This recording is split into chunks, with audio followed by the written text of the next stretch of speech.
Supporters of community IDs in Kansas City, Kansas are gathering outside of City Hall right now. An ordinance to enact what's called the Safe and Welcoming City Act is before the full commission tonight.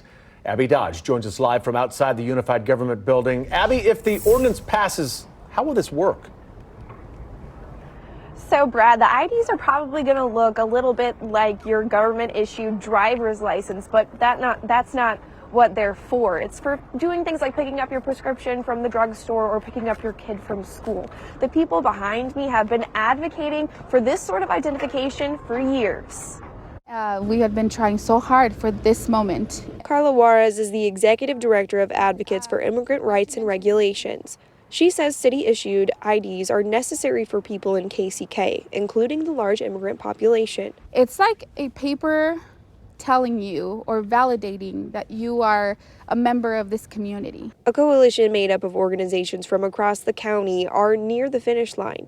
Commissioner Christian Ramirez worked with them to draft the ordinance and says the IDs are for more than one section of the population. This gives no benefits, this gives no extra points to immigrants whatsoever. This just gives them the ability to get other services that our other citizens are receiving. The act goes beyond IDs. It also says local law enforcement can't help in ICE investigations unless there's a public safety risk. KCKPD started its own ID program last year, focused on helping people without homes and those who authorities recently released from jail. This is what their police-issued IDs look like.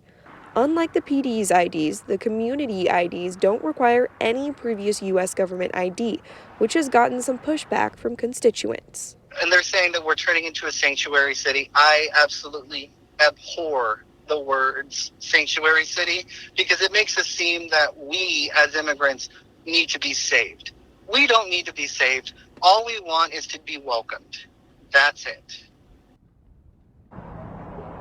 And Commissioner Ramirez, who you just heard from, is hoping for an official vote tonight so that these people and the rest of the community members are able to have a clear path forward. Live from Kansas City, Kansas, Abby Dodge, KC, TV5 News. All right, keep us updated. Thanks, Abby.